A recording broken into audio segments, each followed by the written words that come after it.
Salut Senda, Salut! merci pour la participation à ce témoignage, puisque Avec plaisir.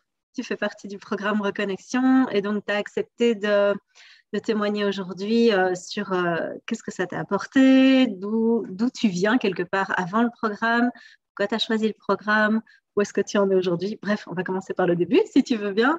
Alors, dis-moi, d'où est-ce que tu démarres toi? Avant le programme, t'en étais où?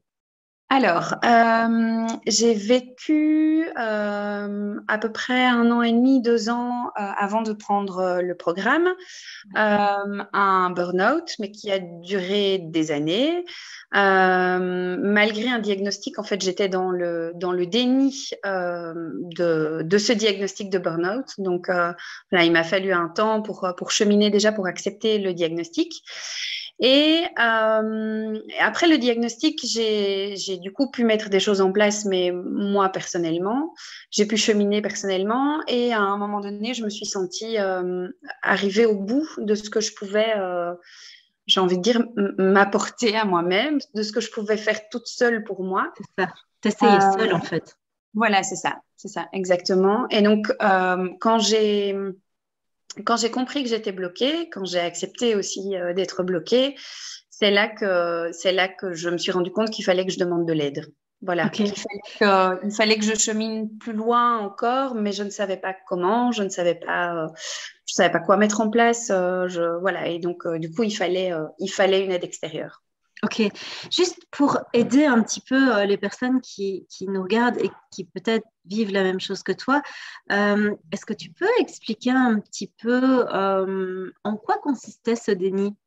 Puisqu'on t'a mis un diagnostic sur ce que tu vivais qui était un burn-out, comment tu peux décrire ce que tu vivais à l'intérieur de toi, puisque tu mets le mot déni dessus, à quoi ça ressemblait en fait?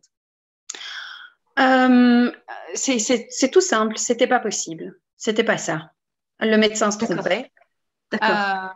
Et donc, si le diagnostic était juste, je m'en serais rendu compte. Voilà, que D'accord. je savais très bien ce que c'était qu'un burn-out. Et donc, si j'étais Ok. dedans, voilà, je m'en rendrais compte et je savais que ce n'était pas ça. Donc, c'est pour moi vraiment un vrai déni parce que je rejetais très loin vraiment ce diagnostic qui pourtant était le bon, mais voilà, pour moi, c'était impossible. Je pense que c'est plus facile pour l'esprit aussi d'accepter quelque chose de médical et pour la société aussi, le côté social, voilà, les collègues au boulot, enfin, le fait de dire, voilà, ce que j'ai vécu, puis c'est encore très, très mal accepté, mal compris. Les gens confondent souvent le burn-out avec la dépression, ce qui n'est pourtant pas le cas. Et donc,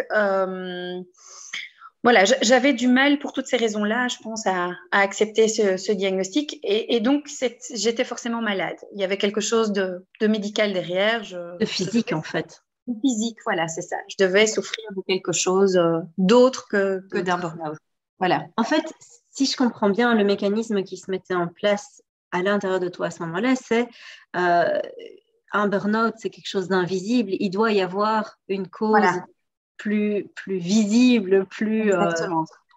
comment dire, socialement acceptable quelque part, parce que, comme tu dis, le burn-out, c'est quelque chose qui est encore très mal connoté, même si on le connaît de mieux en mieux. Les gens, étant donné qu'ils ne voient pas concrètement ce qui se passe à l'intérieur de la personne qui vit un burn-out, ben c'est non, mais bon, là maintenant, tu exagères, il est temps quand C'est même de ça. faire un effort, alors que tu ne peux pas à ce moment-là, tu es juste complètement au bout du scotch, tu es complètement épuisé. Est-ce que tu pourrais décrire aussi peut-être qu'est-ce que tu avais comme symptômes qui, Alors, oui. qui étaient clairement là, mais où c'était interprété peut-être autrement? Oui, beaucoup de symptômes cognitifs. Donc, des problèmes pour me concentrer, des problèmes d'attention. Connecte à ça, puisque ça va souvent de pair, du coup, des problèmes de mémoire. Mais très lourds, qui sont devenus au fur et à mesure des années, puisque ça a duré plusieurs années, vraiment très, très importants. Et j'ai fini par avoir très peur d'avoir quelque chose voilà, qui touche plutôt le cerveau, les neurones. Et donc, ce que je disais à mon entourage, pour que mon entourage familial, pour qu'ils comprennent l'état dans lequel j'étais, c'est que j'avais l'impression soit d'avoir une tumeur au cerveau, soit de débuter la maladie d'Alzheimer. Ok, donc Voilà. Plus de possibilité de mémoriser des nouvelles informations, difficile de lire un livre, de te concentrer, de mémoriser des informations, genre un rendez-vous, pas oublier un rendez-vous à cette heure-là, tu skips et c'est ça? C'est ça. Oui, oui, tout à fait. Et donc, une énorme fatigue, évidemment. Énorme, énorme, énorme. Une fatigue qui n'est plus du tout... on la sent pas normale parce qu'il n'y a plus rien qui permet à un moment donné d'être en forme. J'ai même une bonne nuit de sommeil, même une sieste, même, voilà, même un moment de repos ne permet pas d'être reposé. Et donc, on est dans une espèce de fatigue chronique qui recommence journée après journée. Et moi, je me souviens, je me réveillais en me disant, en ayant les pieds de plomb pour chaque journée qui débutait parce que j'étais déjà fatiguée alors que je venais de me lever. Donc, c'était... Tu ne le vois plus. Je me souviens, c'était les symptômes les plus handicapants au quotidien. Voilà. Et puis, il se rajoute à ça, évidemment, des émotions en dents de scie. Je ne parlais plus qu'à mon entourage, mais de nouveau familial, parce que c'est clair qu'ils ont servi de punching ball. Ça, c'est pour que je puisse socialement rester acceptable. J'étais dans l'agressivité constante. Je n'étais plus qu'une communication agressive. Voilà, je ne savais plus communiquer autrement. J'étais à fleur de peau. Et dans les derniers temps, et c'est, je pense, ça qui a fait petit à petit que j'ai fini par sortir du déni. Dans les derniers temps, je me rappelle certains moments où j'étais au volant de ma voiture et où je me disais, pour que tout s'arrête, je fonce dans quelque chose, quoi. Je fonce dans un arbre et je voulais pas mettre fin à mes jours. Non. Ça n'a jamais été ma volonté, mais au moins ça s'arrête et je serai hospitalisée et je serai obligée de tout arrêter, vivement que je me casse quelque chose, vivement qu'on doive m'opérer. C'était ces idées-là, c'était à ce point-là, à la fin. Donc, tu voulais juste que ça cesse, en fait. Voilà, c'était que la souffrance s'arrête. C'est ça, oui. Tout à fait. Et donc, déjà, voilà. Merci de partager ça avec nous parce que c'est vrai que c'est pas toujours évident de mettre des mots sur qu'est-ce que c'est un burn-out, est-ce que je suis dedans, est-ce que je suis pas dedans. Donc, le but ici n'est pas de faire un autodiagnostic, mais de pouvoir éveiller un petit peu la conscience de, tiens, en fait, peut-être qu'il y a un truc qui se passe à l'intérieur de moi et peut-être que je suis un poil plus loin que je ne le pense, en fait. Oui, c'est ça. Oui. Et c'est difficile de l'accepter, c'est difficile de le voir et c'est difficile de l'accepter. Parce qu'en fait, on continue, on est comme un robot, en fait. On est en pilote automatique et on continue et on se dit, puisque j'arrive à continuer, quelque part, c'est que ça va. Enfin, c'est qu'il n'y a pas quelque chose de... Mais comme ça ne va pas, c'est que je dois être malade. C'était vraiment ça Enfin, voilà. Oui. Et c'est complexe j'ai trouvé ça. Enfin, ça m'a pris des années pour sortir de ça. Donc tu viens de là et donc ça, c'est ce que tu vis. Tu es au bout de ce que tu peux faire de toi à toi-même. Et qu'est-ce qui se passe après? Et ce qui se passe, c'est que, donc, évidemment, toi, je ne vais rien d'apprendre, mais comme je témoigne, on s'est rencontrés lors de notre deuxième volet d'études. Il y a longtemps. Voilà, il y a longtemps. Et j'ai continué à te suivre de loin, puisqu'on n'est pas resté en contact, mais de loin, j'ai continué à suivre ton parcours professionnel, en fait, plutôt. Et donc, je suivais tes communications, tes posts sans te suivre sur YouTube, mais voilà, sur Facebook. Et à un moment donné, je vois une publication, je ne sais même plus te dire laquelle. Je ne sais plus en détail, mais je sais que tu publies quelque chose, justement. Est-ce que c'était une phrase peut-être de soutien à quelqu'un qui vivait quelque chose de difficile ou une phrase... plutôt général, je ne sais plus dire, sur les émotions, sur le fait de prendre soin de soi, bref. Et ça a été la phrase, quand je l'ai lue, qui a déclenché, pas déclenché l'idée que j'avais et qu'il me fallait de l'aide, et qu'il fallait que je trouve quelqu'un ou quelque chose qui me permettrait de continuer à aller mieux. Mais ça m'a permis de me mettre en action cette fois-ci et de me dire en fait l'aide elle est là, c'est la personne que je dois contacter pour me faire aider, elle est sous mes yeux. Il n'y a plus qu'à envoyer un message et c'est ce que j'ai fait vraiment sur l'impulsion, sans sans réfléchir, c'était mon ressenti à ce moment-là. Et j'ai envoyé le message en me disant, ben voilà, ça y est, c'est fait. Effectivement. Et je me souviens, tu m'as dit, hey, salut Anne-Laure, en fait, je veux participer à ton programme. Je dis, oh, Voilà. Senda, ça fait longtemps. Dis donc. Voilà. Oui, oui. Trop chouette. Et donc, on a démarré comme ça. Et au cours du programme, qu'est-ce que tu as appris? Qu'est-ce qui a changé pour toi, finalement? Alors, beaucoup de choses. Alors, c'est drôle parce que j'en parlais justement avec mon mari ce week-end. Le changement, je trouve, qui me fait le plus de bien au quotidien. Voilà, je ne sais pas si je réponds du coup vraiment à ta question, mais celui qui est, je trouve, le plus important, celui qui me saute aux yeux, c'est le fait que j'avais perdu la capacité de profiter du moment présent et du quotidien. Et les journées qui passaient étaient comme englouties, avalées, et ouf, ça y est, c'est fini. Mais tout, pas que le travail, je veux dire le quotidien familial aussi, le quotidien social, c'était... voilà, j'avais rempli mon contrat et la journée était finie et le lendemain, on repartait pour une autre. Voilà, c'est ça, c'est vraiment ça, check. Et là, maintenant, je profite de mon moment présent, de nouveau dans n'importe quelle sphère, et je me dis, bah tiens, en fait, j'ai pas pensé à après, j'ai pas pensé à tout ce qui, voilà, cette fameuse charge mentale, la liste qu'on a tous dans nos têtes. J'ai pas pensé à tous les obligés, tout ce qui m'embêtait, tout ce qui. J'ai juste profité de mon moment, des gens avec qui j'étais, voilà. Et du coup, la vie est plus légère, voilà. Du coup, c'est un peu. Oui, c'est un peu très fort comme image, mais c'est vrai, c'est vrai. je trouve la vie plus légère et les moments, c'est un peu bateau ce que je vais dire, mais les moments sont du coup forcément beaucoup plus agréables parce qu'on n'est pas tout le temps en train de cogiter à il faut plus, il faut que je pense à ce que je dois faire après, il faut que je pense à demain, après-demain, à la semaine prochaine.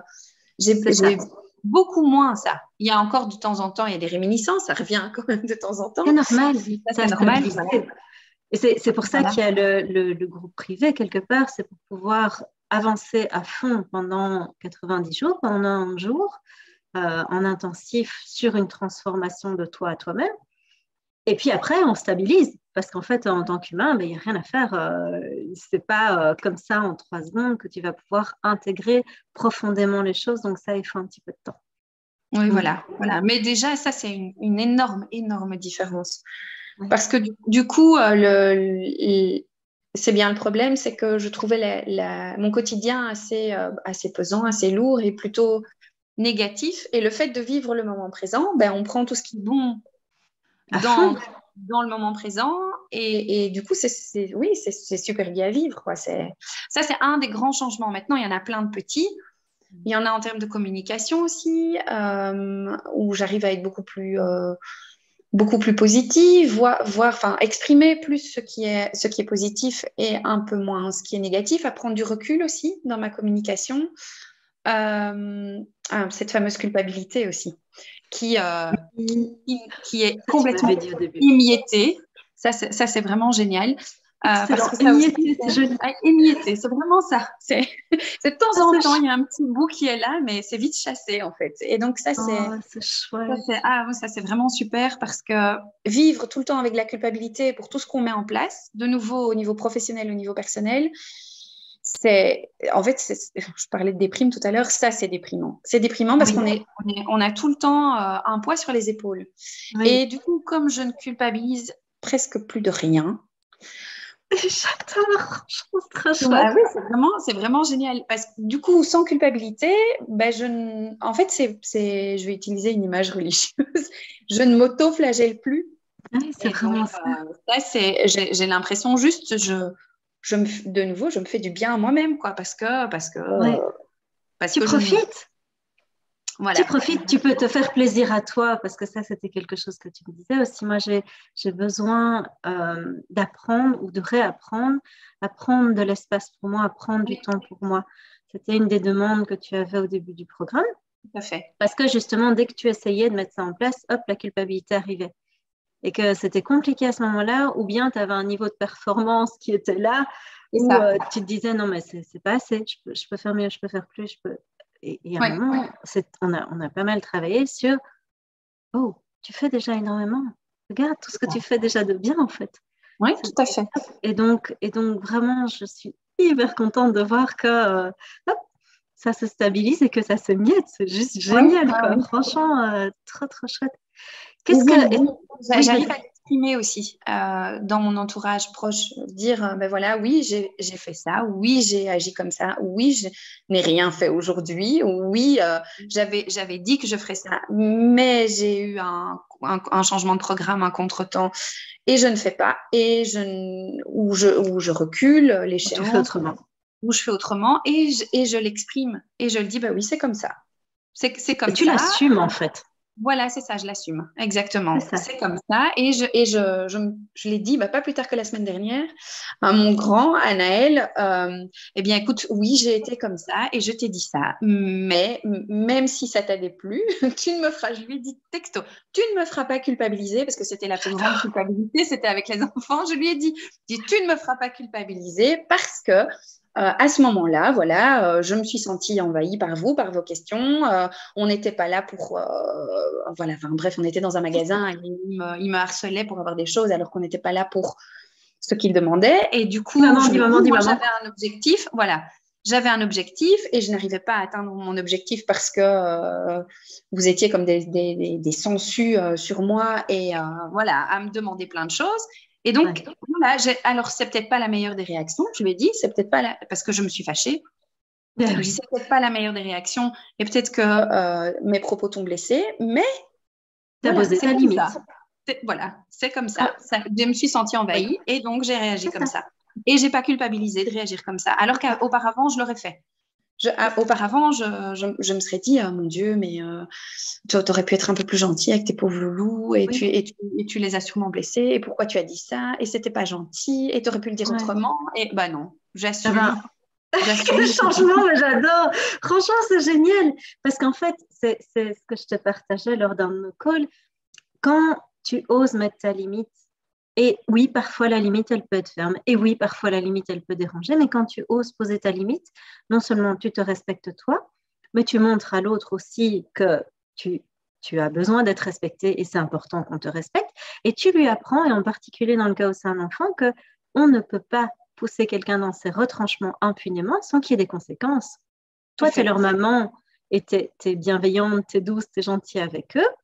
Mais s'ils poussent quelqu'un qui n'est pas du tout de leur entourage proche et qui en a un peu rien à claquer, ça a des conséquences. Et donc, non, on ne peut pas pousser un être humain dans ses retranchements en espérant que ça va bien se passer. Et ça fait partie des apprentissages. Donc, zéro culpabilité par rapport à ça. Et c'est vraiment génial que tu oses maintenant être pleinement toi et que tu assumes. Et que les jours où peut-être que le curseur, où tu vas te dire, oh, là, j'ai été un peu fort. Moi, je dis toujours, je suis une maman dragon. Ben oui, il y a des fois où j'éternue et puis ça crame la moitié de la pièce et les enfants avec.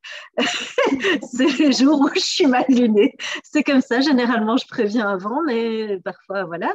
Et bien, c'est pouvoir aussi te dire, là, j'ai été trop loin et ouais, peut-être que ce n'était pas adéquat et je ferai mieux une autre fois. Et ça, c'est aussi apprendre à tes enfants que tu es humain et qu'ils ont le droit aussi d'être humains. Ben oui, oui. Excellent. Oui. Donc voilà, après tu veux que je continue parce qu'il y a autre chose. Mais vas-y, continue. Je ne connais pas le timing de il n'y a pas. Voilà, l'enregistrement, il n'y a pas. Ok. Alors un impact auquel je n'avais pas pensé, c'est sur ma vie de couple. On s'était éloigné pour diverses raisons, pas que pour le burn-out, mais je ne veux pas détailler ici. On s'était éloigné et tous tes conseils en fait nous ont rapprochés. Alors tes conseils très pratiques, donc des outils vraiment à mettre au quotidien, ça on les respecte bien, les outils de couple. Exercice. Voilà. Et mon changement aussi. Lui me dit que voilà, il voit le changement, et forcément du coup ça a un impact, comme je l'ai dit, sur les enfants, mais sur notre vie de couple aussi. Et donc ça nous a rapprochés. Le programme nous a permis de nous rapprocher. Et de communiquer différemment aussi, et parce que je lui ai beaucoup partagé. J'ai été complètement transparente et il posait la question même quand on a eu nos calls, tiens, voilà, qu'est-ce que tu as partagé, qu'est-ce qu'elle leur a dit. Donc voilà, donc il a suivi aussi voilà, le chemin, le processus, de loin, plus éloigné évidemment, Ouais. mais ça a eu un impact aussi voilà, sur ma vie de couple. Génial, j'adore. Est-ce qu'il y a encore d'autres choses que tu as vues qui ont Eh bien, changé? je pense qu'il y aura d'autres impacts, mais pour ça, il faut que je passe à la partie émotion du programme. Il faut que je continue, que j'évolue. Tu vas avancer. J'imagine, voilà, que je dois continuer à avancer, oui. Et ça, c'est quelque chose qui me revient, c'est le programme finalement en termes de contenu est assez lourd dans le sens assez dense, il y a beaucoup. Et il y a certaines personnes qui me disaient, oui, mais j'ai peur de ne pas arriver au bout. Alors, toi qui as un emploi du temps qui est très, très chargé, tu as une vie de couple, tu as une vie de famille, tu as une vie professionnelle qui est très variée, qu'est-ce que tu auras envie de dire à ces gens-là? Eh bien, je vais faire un lien avec la culpabilité. Tu m'as beaucoup aidé à prendre de la distance par rapport justement à cette éternelle performance. Voilà, on est tous dans, voilà, dans c'est la le société. fonctionnement de la même société. Donc voilà, on rejoint un programme, on s'engage. On paye aussi du coup ce programme. Et donc tout ça Évidemment. fait, je pense on se met nous-mêmes une pression pour faire ce programme dans les temps, correctement, et voilà. Et du coup, toi, tu m'as aidé à prendre de la distance par rapport à ça en me disant chaque fois, c'est vrai que les premiers temps, on avait un call, je me disais, il faut absolument que j'aille voir au moins 2 ou 3 vidéos, voilà, c'est ça. Anne-Laure va me crier dessus, je vais me ramasser un coup de fouet. C'est vraiment ça, comme à l'école, on a été formatés comme ça, hein, voilà, c'est ça. Complètement. Comme tu disais, tu Bon élève. comme un devoir. Voilà, oui. Ça, comme un devoir qu'il faut faire. Et donc, petit à petit, j'ai désamorcé, j'ai compris qu'en fait, ce n'était pas du tout l'objectif et que je pouvais faire les choses à mon rythme. Et donc, à un moment donné, je suis même revenue vers toi en disant, mais j'ai besoin d'une pause. Je suis revenue même en arrière. J'ai continué et puis j'ai senti que j'avais besoin de revenir en arrière. Je suis revenue à des exercices, quelques vidéos auparavant. Pour pouvoir, en fait, je pense que j'en avais besoin à ce moment-là, mais les ancrer aussi. C'est ça. Parce que passer trop vite à autre chose, eh bien, c'est là que moi, du coup, j'avais l'impression de sauter des étapes, en fait, de ne pas pouvoir faire les exercices réellement de manière approfondie ou au quotidien et passer directement à autre chose et oublier, du coup, le reste. Mais c'est pas le but. Le but n'est pas d'oublier une partie du programme pour sauter à une autre partie. Le but, c'est que tout soit complémentaire à un moment. Et donc ça, je l'ai compris. Voilà, et ça, j'ai fini par le comprendre. Et donc, le fait que tu m'aies aidé à pouvoir prendre cette distance-là et me dire que c'était OK. C'était OK d'aller à mon rythme, que c'était OK de retourner en arrière, que c'était OK d'avancer quand j'avais envie d'avancer, de faire une pause. Et donc, voilà, j'ai fait une pause à la partie, justement, au début des émotions. Et voilà, et là, il faut juste que je retrouve un peu de temps pour moi, pour me plonger dans cette partie-là. C'est juste une partie te donner de la valeur. Donc, c'est assez génial au niveau timing. Tu vois, voilà. C'est super raccord en fait. Après la partie émotion, tu as la partie se donner de la valeur. Donc, génial. Et je le sens bien maintenant. Je suis prête je pense que ce que j'ai acquis dans les niveaux précédents, c'est OK, c'est acquis et j'en ai retiré. Donc, voilà, comme on l'a dit, plein de positifs. Et maintenant, je peux passer à la suite. Oui, c'est ça. En fait, voilà. C'est ce que je te disais quand tu m'as dit, mais j'ai besoin de repartir en arrière. Je t'avais dit à ce moment-là, tu ne repars pas en arrière. Tu revois de la matière pour l'intégrer. Pas pareil. Tu n'es pas en train de faire marche arrière ou de faire un truc qu'il ne faut pas. Il n'y a rien de mal fait. En fait, il y a différentes façons d'aborder le programme puisque tout est sur une plateforme vidéo en plus des calls individuels.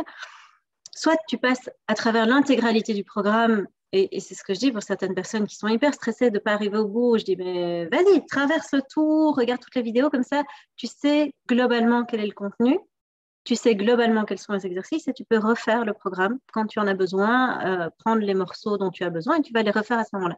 Ou bien, tu le fais pas à pas, comme toi tu as fait, pas à pas, mais tu prends ton temps et c'est OK aussi, en fait, il n'y a pas de mal fait. Le programme est disponible à vie, donc à un moment, où est-ce que c'est mal fait? C'est ça, c'est ça. Tu vois, Exactement.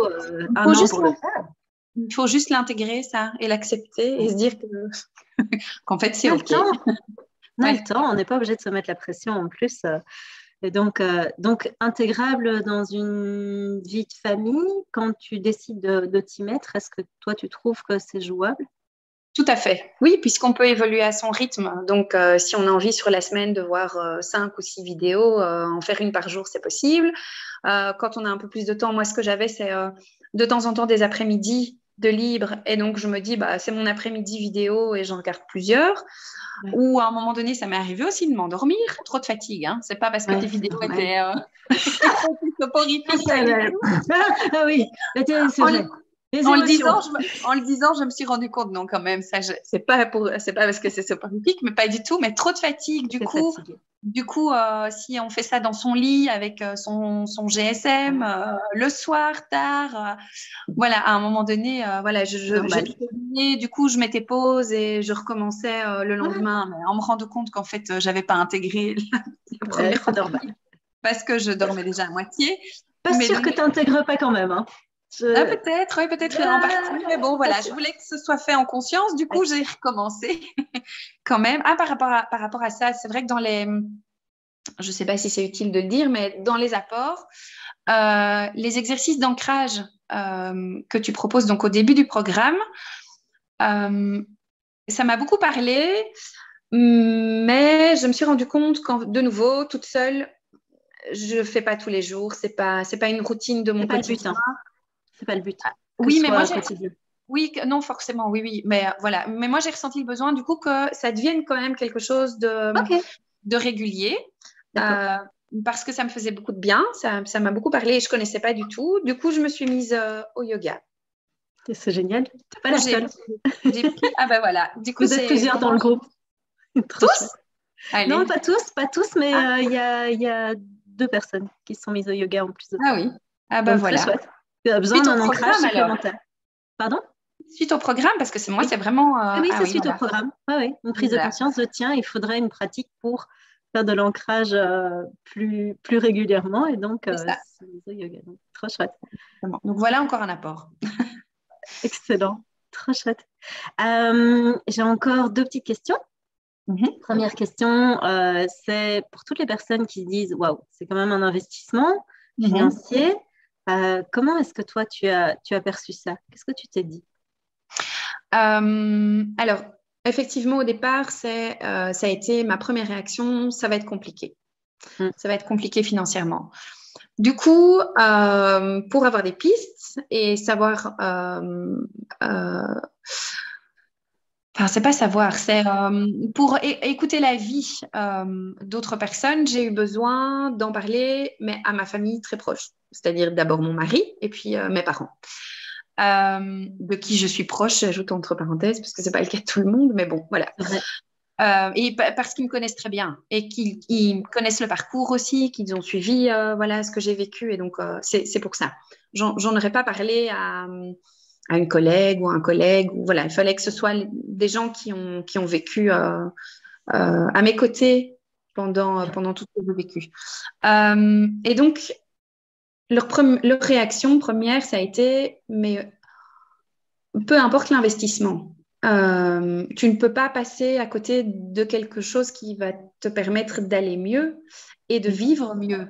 Ça n'a pas de prix. Ça a été, voilà, peut-être pas leur mot tel quel, mais ça n'a pas de prix d'aller mieux et de vivre mieux. On dépense bien plus que ça pour une voiture, on dépense bien plus que ça encore pour une maison.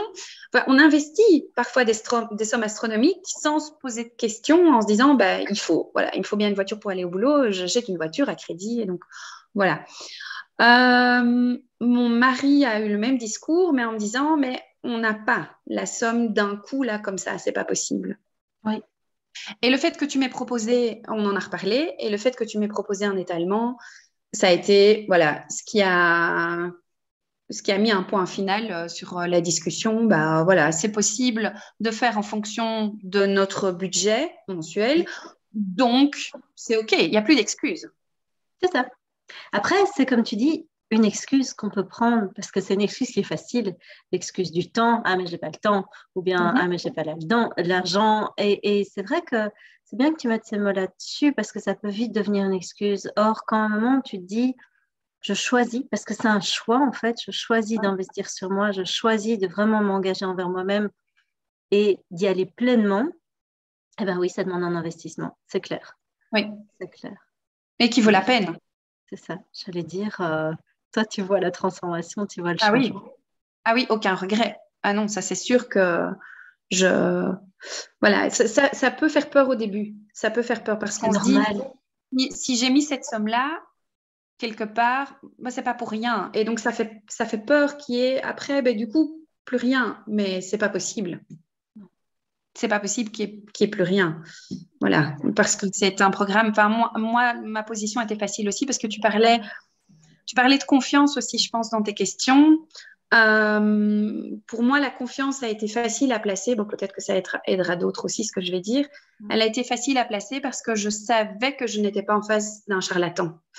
Je connais ton parcours professionnel et donc le fait que tu aies la casquette de coach plus la casquette de psychothérapeute, moi, je savais que du coup, je pouvais te faire confiance, que je suis en face de quelqu'un qui est professionnel et pas n'importe qui, pas quelqu'un qui se dit, voilà, enfin, n'est pas un gourou. non, non. Ben non. Mais donc, du coup, je trouve que ça peut peut-être aider les gens aussi à sauter le pas et à se dire on peut avoir confiance, on va avoir des résultats. On ne s'engage pas dans n'importe quoi. C'est pas une arnaque, quoi. Voilà. Tout à fait. Et quelque part, c'est pour ça aussi que à la fois pour que tu puisses avoir la possibilité de partager ton expérience, mais à la fois aussi pour que d'autres puissent entendre, mais qu'est-ce que tu as vécu? Ces témoignages sont aussi quelque part la preuve par A plus B que ceux qui passent par le programme, il y a une transformation qui se fait et elle est pas tout à fait. Alors, il y a quelque chose par rapport à ça qui est assez intéressant. C'est une question que je me suis pas spécialement posée, moi, quand j'ai fait des développements personnels de mon côté, mais elle revient, c'est et qui je vais être, qui je vais devenir, et est-ce que je vais apprécier cette personne? Parce qu'il y a des personnes qui ont peur, tu vois, quand on part d'un point A vers un point B, qui se disent, mais je ne vais plus me reconnaître, mais je vais devenir quelqu'un d'autre, mais qui va être cette personne ici? Est-ce que je vais l'apprécier? Est-ce que ça vaut la peine finalement de faire ce changement? Qu'est-ce que tu auras envie de leur dire? J'aurais envie de leur dire qu'on ne subit pas un lavage de cerveau. Donc, pour moi... Heureusement que tu précises. Ben oui.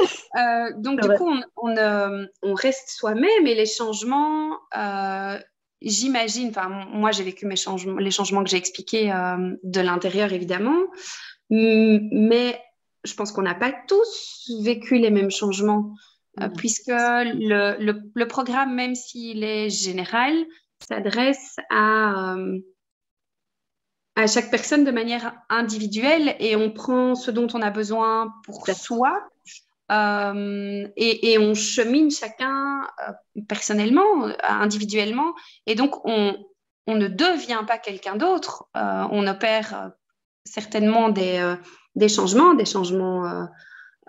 peut-être pour certains plus radicaux que d'autres, mais pour moi ça reste un choix, ce changement. Tu as parlé de choix tout à l'heure en disant on fait le choix de rejoindre ce programme pour aller mieux, pour évoluer, pour effectuer des changements parce que ce qu'on vit au présent ne nous convient pas. Donc, pour moi, c'est déjà un choix. Et puis, pour un mieux, donc pourquoi est-ce que ce serait quelque chose de négatif?